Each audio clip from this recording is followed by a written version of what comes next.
Vai começar mais uma aula do curso preparatório CPA20 que mais aprova em todo o Brasil. Eu sou o Bruno Piacentini, sócio da Mi Banco Educação, e vim lembrar você que além das aulas aqui na playlist do YouTube, você pode acessar a plataforma de estudos da Mi Banco. O link está aqui na descrição e lá na plataforma você tem acesso a mais de 1000 questões de múltipla escolha com respostas em vídeo para treinar bastante e chegar preparado na prova. Além disso, um caderno de questões dissertativas, onde você vai memorizar muito o conteúdo. É o que você precisa para não estudar e sentir que não está aprendendo. Além disso, nós disponibilizamos para você na plataforma um suporte especializado com professores, onde você pode tirar as suas dúvidas segunda a segunda. E tudo isso por apenas R$ 49,90 mensais. O link está aqui na descrição e espero você na plataforma. Tenha uma boa aula.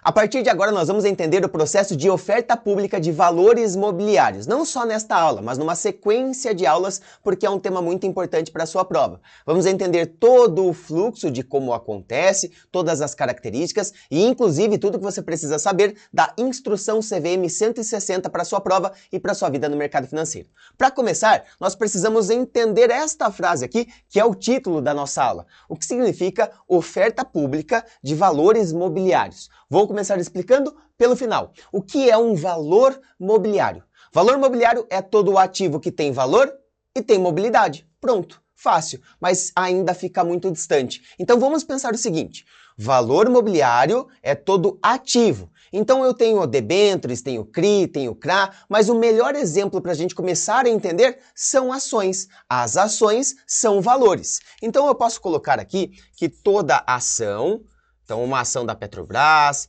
do Itaú, da Vale, qualquer ação que seja, ela tem um valor. R$30, R$20, ela tem um valor de mercado. Então eu vou colocar que esta ação aqui, seja qual for, ela tem um valor, certo? Um valor de mercado. Logo eu vou colocar aqui, pronto, ela tem um valor. Só que esta ação, além de ser um valor, ela também tem mobilidade. Mobilidade.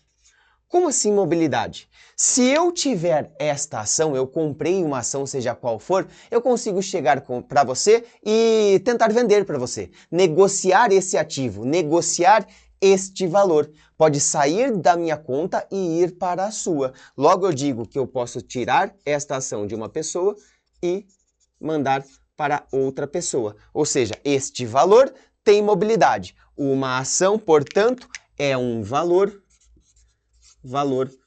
mobiliário.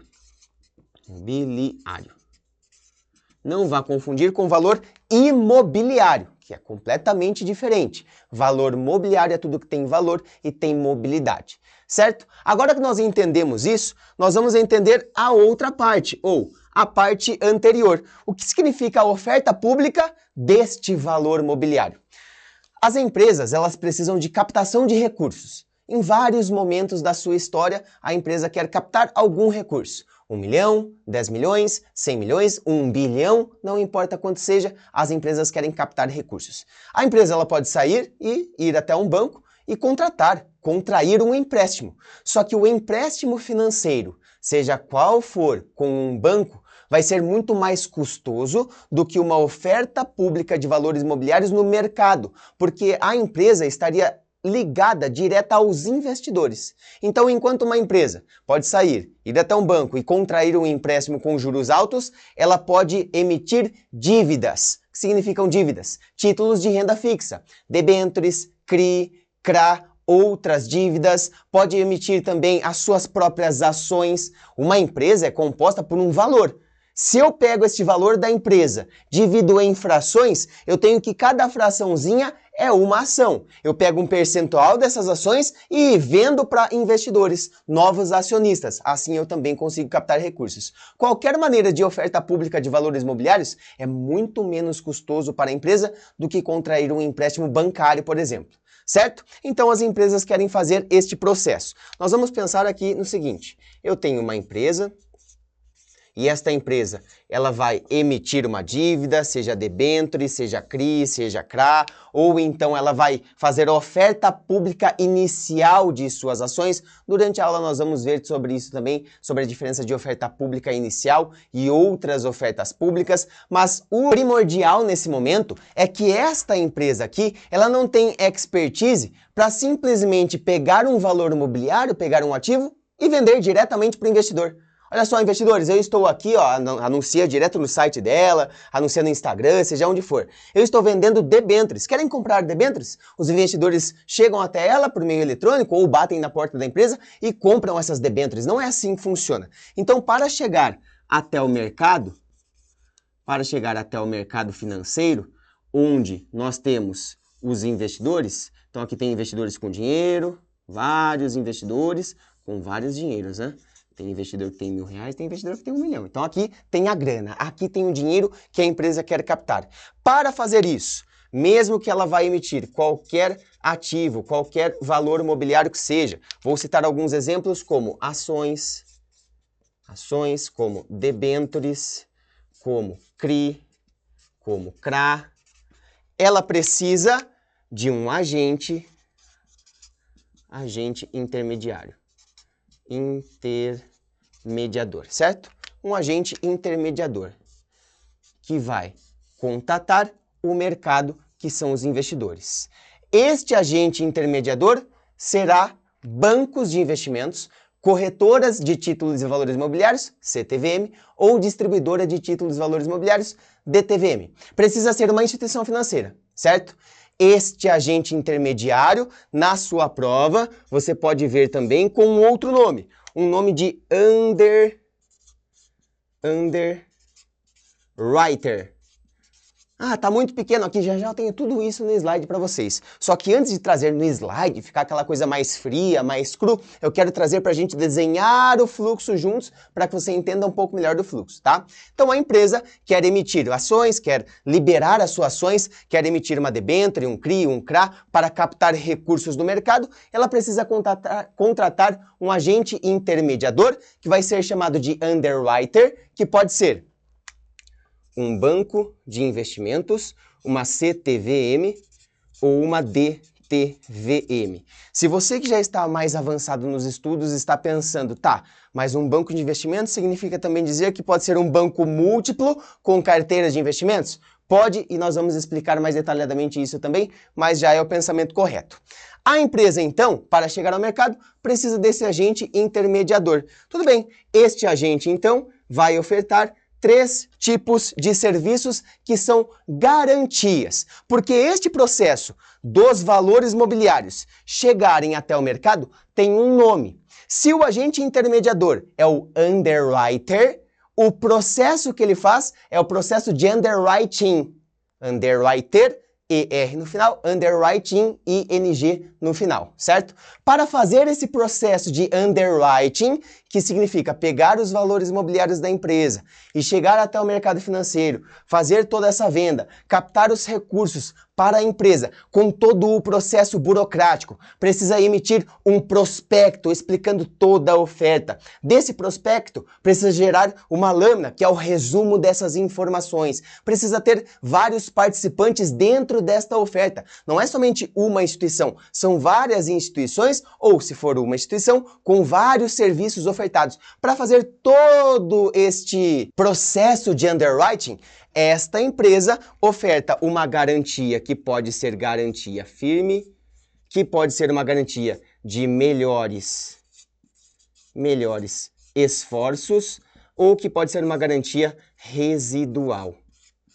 Cada uma dessas garantias vai garantir algo para a empresa que busca esta captação e, claro, que vai ter um custo diferente. Até aqui, eu preciso que você tenha entendido o que é um valor imobiliário. Qualquer ativo, ação, debênture, CRI, CRA, que tem valor de mercado e tem mobilidade. Eu posso vender para você, você vende para o João, que vende para o José, que vende para a Maria, o ativo está se movendo no mercado e isso é um valor imobiliário. Depois, que você entenda que é um grande benefício para a empresa fazer a oferta pública. Eu quero ofertar publicamente para as pessoas o meu valor imobiliário. E isso é um benefício porque se a empresa sair e pegar um empréstimo bancário, tem muito mais juros, ela vai pagar muito mais por isso. Então ela quer fazer uma oferta pública para chegar até o mercado cada um dos investidores. Só que ela não consegue fazer esse processo direto e para isso ela precisa contratar um agente de underwriter para fazer o processo de underwriting, que será ofertado a partir de 3 serviços: garantia firme, melhores esforços e residual.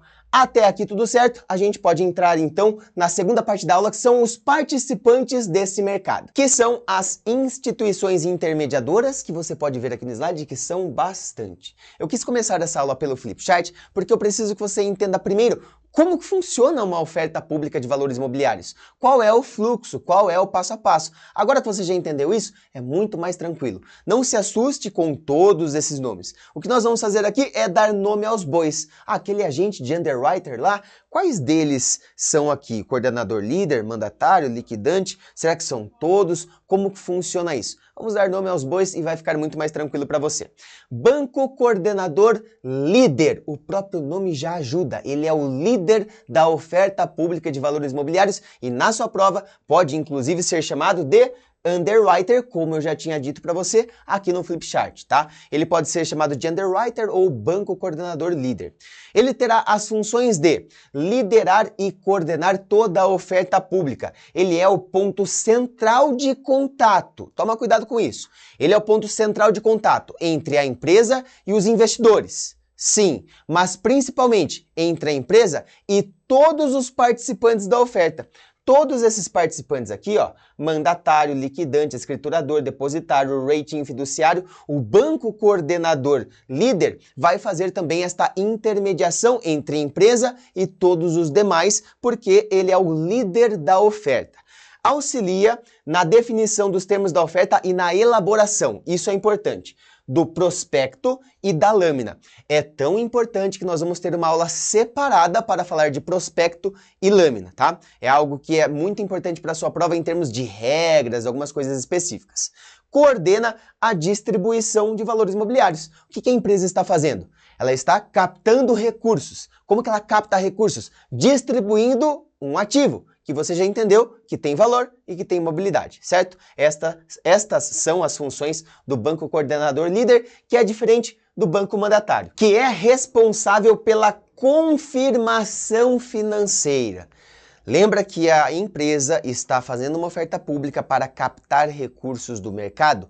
O banco mandatário vai chegar em cada um dos players do mercado. Ele chega nos players de mercado para realizar as reservas da oferta. Bom, eu tenho aqui a empresa que está emitindo debêntures, certo? Está emitindo aqui debêntures e aqui nós temos os investidores que vão comprar estas debêntures via oferta pública. O banco mandatário chegará nesses investidores, nos players de mercado e vai fazendo cada uma das reservas. Você quer quanto? Você quer comprar 1 milhão desta oferta? Quer comprar 500 mil dessa oferta? Quer comprar 10 mil dessa oferta? Vai fazendo toda a reserva financeira dos players, para que o banco liquidante venha e liquide a operação. Olha só como é bem casado.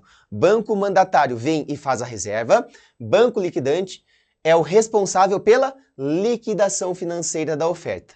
Banco mandatário vem na frente. Ô José, vou trazer nomes aqui para ficar mais fácil, tá? José, você quer 1 milhão de reais de reserva? Tudo bem, tá anotado aqui, fiz a sua reserva, vou para o próximo, vou para Maria. Enquanto eu vou para Maria, o banco liquidante vem e, ô José, aqui está escrito que você fez uma reserva financeira de 1 milhão de reais. Dá aqui esse 1 milhão de reais e eu faço a liquidação. Pronto. Assim funciona basicamente aqui para a gente entender de uma forma mais didática, tá?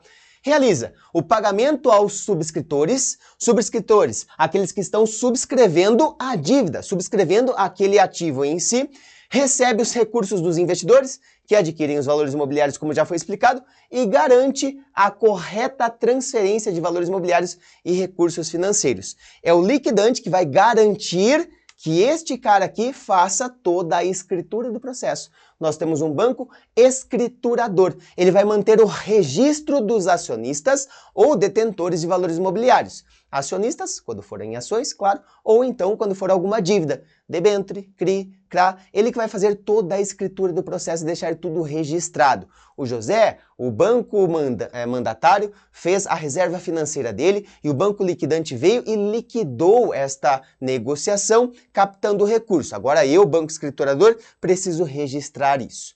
Realiza a escrituração dos valores imobiliários emitidos, processa a transferência dos valores entre os investidores. Como que será feito? Para que este ativo que está sendo negociado chegue a este player que já fez a sua reserva, que já fez a sua negociação. O banco escriturador faz isso porque ele registra todo o processo. Fornece serviços relacionados à administração e controle dos valores imobiliários, toda a parte de reserva. Só que onde que o banco escriturador vai registrar todo o processo? No Central Depositário. Central Depositário será a B3. Com certeza você já viu a aula de Clearing House, onde nós temos a Clearing da B3 e a Clearing da Selic. Lembra disso? A B3 será a central depositária de todas essas emissões de ofertas públicas. Nós temos os agentes de rating, quando for necessário, classificação de risco de crédito. Então, quando eu estiver fazendo uma oferta pública de ações, eu preciso de um agente de rating? Não, porque quando um investidor compra uma ação, ele não está comprando uma dívida, ele está comprando uma ação, se tornando acionista. Agora ele é sócio da empresa. Será necessário este agente de rating quando for uma debênture, quando for um CRI, quando for um CRA, algum instrumento de renda fixa via oferta pública. Para chegar nos investidores, para chegar nos players de mercado, é claro que dentro do prospecto, dentro da lâmina, que nós vamos estudar mais a fundo, será necessário não somente quem é a empresa, mas várias informações da empresa que está emitindo essa dívida e, inclusive, como que esse investidor será rentabilizado. Bom, a empresa quer captar R$1 milhão.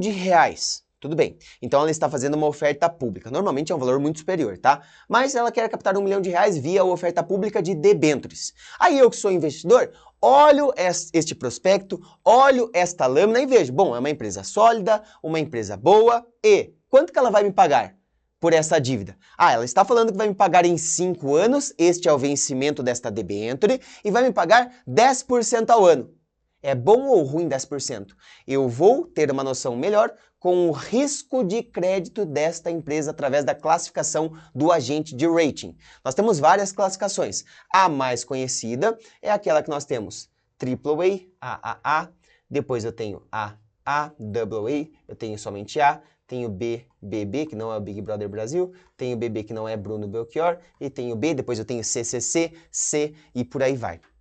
Quanto mais lá em cima, quanto mais próximo de AAA, menor o risco de crédito. Então vou dar um exemplo aqui numérico só para que você entenda. Se um título for emitido através de uma oferta pública, onde ele é classificado como AAA, o risco dele é baixíssimo. O risco do investidor perder o dinheiro por conta de calote é muito baixo. Então essa empresa ela pode pagar, por exemplo, 2% ao ano para esse investidor. Chutei um número aqui, tá bom? Só para que você entenda que se uma outra empresa também emitir o mesmo título de renda fixa, uma debênture, no mesmo prazo de vencimento, só que ela foi avaliada como BBB de classificação de risco, o risco de crédito dessa segunda empresa é maior do que a primeira. Logo, para ela conseguir captar recursos, ela precisa pagar mais. Se ela pagar 2%, bom, eu vou naquela operação que é menos arriscada. Então eu pago aqui, por exemplo, 4% ao ano e aí eu tenho um pouco mais de atratividade, de rentabilidade por conta do meu risco que é maior, certo? Então, agente de rating será muito importante quando for emitido um título de renda fixa via oferta pública. E depois, o agente fiduciário. Esse serve para as debêntures somente, tá? Temos CRI, CRA, alguns instrumentos de renda fixa destas ofertas públicas que não tem esse agente fiduciário, mas quando for debêntures, terá. Agente fiduciário é uma instituição financeira que faz a intermediação, vai defender, tá? Marca isso, ó, vai defender o direito dos debenturistas. Eu tenho a empresa que está ofertando a debênture e eu tenho os investidores que estão comprando esta debênture aqui na negociação. Então, o agente fiduciário fica aqui defendendo os direitos do investidor. Deixa eu conversar com a empresa intermediadora, com a empresa emissora, para entender como está esta oferta. Rentabilidade, risco, garantias, eu vou defender os direitos dos debenturistas ou investidores, certo? Depois, nós entramos, por fim, na parte de underwriting, tá? Lembra que nós temos o agente intermediador desta oferta pública. Este agente intermediador pode ser chamado nessa prova de underwriter e ele vai fazer o processo de underwriting. Meu Deus do céu, quanto nome complicado, mas é bem tranquilo. Underwriting é o processo de subscrição, subscrever um valor mobiliário. Quem pode realizar um processo de underwriting? Somente esses três aqui, como nós já vimos, né? CTVM ou DTVM, as corretoras e distribuidoras, podem ser aqui o agente intermediador, um banco de investimentos também, e claro, eu coloquei aqui um banco múltiplo com um asterisco. Por quê? O banco múltiplo, você bem sabe, o banco múltiplo, ele precisa ter obrigatoriamente duas carteiras ou mais, sendo que uma destas carteiras, obrigatoriamente, tem que ser uma carteira comercial ou uma carteira de investimentos. Se este banco múltiplo tiver em sua carteira a carteira de investimentos, ele pode também realizar o processo de underwriting. Agora, se for um banco múltiplo, vou te dar um exemplo. Um banco múltiplo que tem a carteira comercial e a carteira de imobiliário, valores imobiliários, de imóveis, tá? Pronto. Isso é caracterizado como um banco múltiplo, mas este banco múltiplo não tem aqui a carteira de investimentos, logo não pode fazer o processo de underwriting, tá? Não caia nessa pegadinha de prova. Quais são as garantias que este banco de investimentos, corretora, distribuidora ou banco múltiplo, dependendo do caso, pode ofertar para a empresa? Esta oferta é para a empresa, não para os investidores. São três garantias: garantia firme, garantia de melhores esforços e garantia residual ou de stand-by. Vamos entender um pouco melhor este processo. Bom, já voltei aqui para o nosso flipchart e aqui nós temos aquele fluxo que eu desenhei para você. Lembra dele? Aqui eu tenho a empresa que está emitindo aqui os valores imobiliários, quer chegar no mercado, só que ela não consegue porque não tem expertise e nem pode, por regulação, ir direto nos investidores, então ela precisa de um agente intermediador, que é o underwriter, que vai ofertar uma dessas três garantias. Vou trazer aqui para que a gente possa fazer o seguinte, ó. Vou ampliar para você. Eu tenho novamente aqui a empresa, certo? Esta empresa, ela quer uma captação de recursos com esta emissão de uma debênture, por exemplo, de 10 milhões de reais. 10 milhões de reais é o que esta empresa espera captar de recursos vendendo os seus títulos de dívida, que é uma debênture. Vou colocar aqui uma debênture, certo? Debênture. Pronto. Como que ela vai capturar esses 10 milhões? Essa debênture será capturada através dos investidores. Lembra que aqui nós temos os investidores, que eles possuem recursos no mercado, eles estão lá no mercado esperando títulos, esperando ações, esperando valores imobiliários para terem rentabilidade. Então aqui eu tenho os investidores. No meio desse processo, nós já vimos que temos o agente de underwriter, perfeito, que vai fazer toda esta intermediação.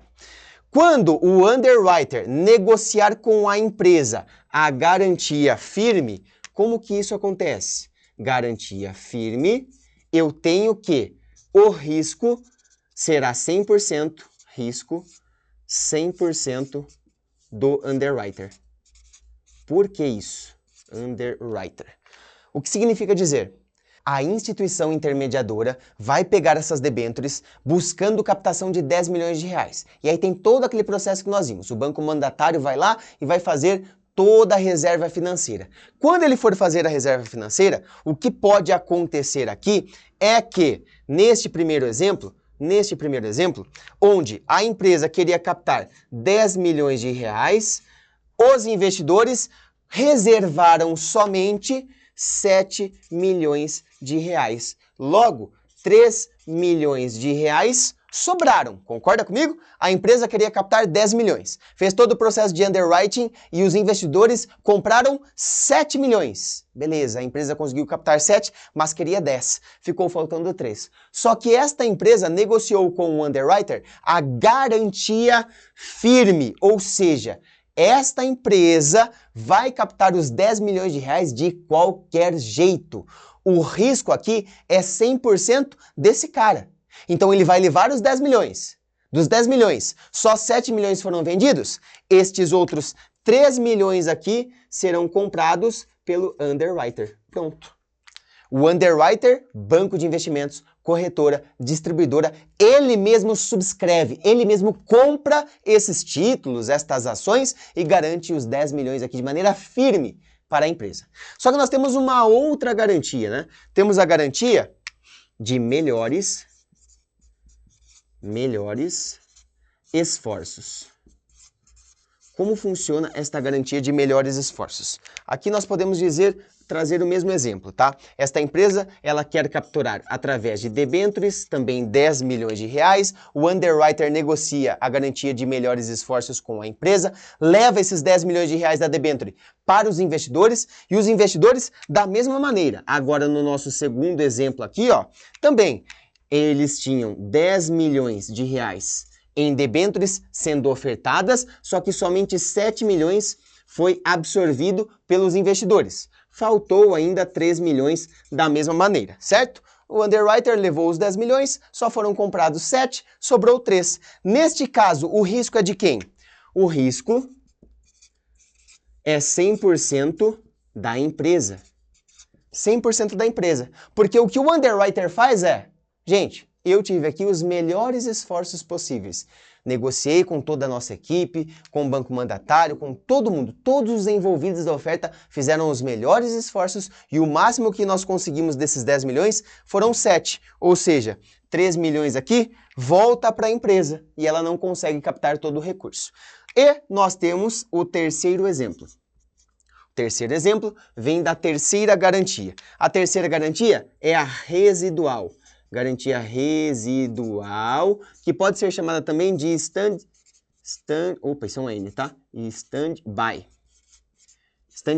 Como que funciona esta garantia aqui? O underwriter pega estes 10 milhões, traz para os investidores 10 milhões e no mesmo exemplo eles fazem a compra somente de 7 milhões, sobrando ainda 3 milhões como em todos os casos. Neste caso aqui, o risco, ó, eu vou deixar assim, ó, residual, nós temos aqui, tá? Que não coube embaixo, o risco é compartilhado. Por que o risco é compartilhado? A empresa queria 10 milhões, contratou a garantia residual. O underwriter levou os 10 milhões, captou só 7, ficaram 3 milhões para trás. Neste primeiro caso aqui, garantia firme, o próprio underwriter assume e garante aqui os 10 milhões. No segundo caso, a vida segue, devolve os 3 milhões para a empresa e foram os melhores esforços. Aqui, em residual, estes 3 milhões que sobraram são resíduos da oferta. Então, pega este resíduo de 3 milhões e deixa em stand-by, deixa em espera. Guarda um pouquinho, segura um pouquinho, conversa com a CVM, tem um prazo todo acordado e olha só, daqui a 6 meses vocês voltam e tentam negociar de novo com os investidores. Pega esses 3 milhões, resíduo, deixa guardado, depois de um tempo volta para os investidores e fala, olha, lembra daquela oferta? Tenho mais 3 milhões aqui. Ah, eu quero mais 2 milhões. Eu quero mais 1,5 milhão. Beleza, diminuiu um pouquinho do risco para a empresa, certo? Então aqui nós temos os 3 serviços ofertados pelo agente de underwriter para as empresas que estão emitindo algum título. Só que é claro, tem um custo para tudo isso. Não é assim, é tudo igual, eles vão negociar e aí é claro que se fosse tudo igual, todos escolheriam ali a garantia firme, porque ele garante ali 100% da captação de recursos. Mas não, se eu fosse traduzir isso para um preço, tá? Um preço específico, eu poderia dizer, por exemplo, só imaginando que a garantia firme iria custar 5% 10% da oferta total. Tudo bem, eu, underwriter, tenho aqui a garantia firme, eu compro de volta tudo aquilo que for resíduo. Só que vai custar para você, empresa, 5% de toda a oferta. Ah, tá bom, tá muito caro. Faz o seguinte, ó, eu quero então a garantia residual. Vamos dividir esse risco compartilhado. Ah, tá certo, então eu vou cobrar de você 3% de toda a oferta. 3% de toda a oferta é a cobrança, é o valor, é o que custa aqui a garantia residual. Não, eu quero algo mais barato. Então, eu, empresa, assumo o risco sozinha, risco concentrado em mim. Faz lá seus melhores esforços, deu, não deu, vida que segue. Eu cobro de você aqui, ó, 1%, tá? Claro que não são esses valores, esses percentuais, mas é mais para que você entenda que a garantia firme é a mais custosa porque ela entrega muito mais. Assim nós fechamos então a primeira aula onde você tem aqui todo o processo inicial de oferta pública de valores imobiliários e agora nós vamos seguir com todo o restante da instrução CVM 160 que é muito importante para sua prova e também para o mercado financeiro. Ei, tá gostando desse conteúdo gratuito? Então faz o seguinte, compartilha para todo mundo que está estudando para CPA 20, que eu quero todo mundo aprovado, assim como você. Não se esqueça que na plataforma de estudos da Amibanco, você conta com mais de 1000 questões de múltipla escolha para você fixar bastante o conteúdo e também entender a linguagem da prova. Além disso, a plataforma conta com um suporte especializado de professores para te auxiliar, tirando todas as dúvidas que você tiver durante o seu caminho até a aprovação. O link para você se inscrever está aqui embaixo na descrição e você se inscreve por apenas R$ 49,90 mensais, modelo de assinatura mensal, onde você cancela quando você quiser.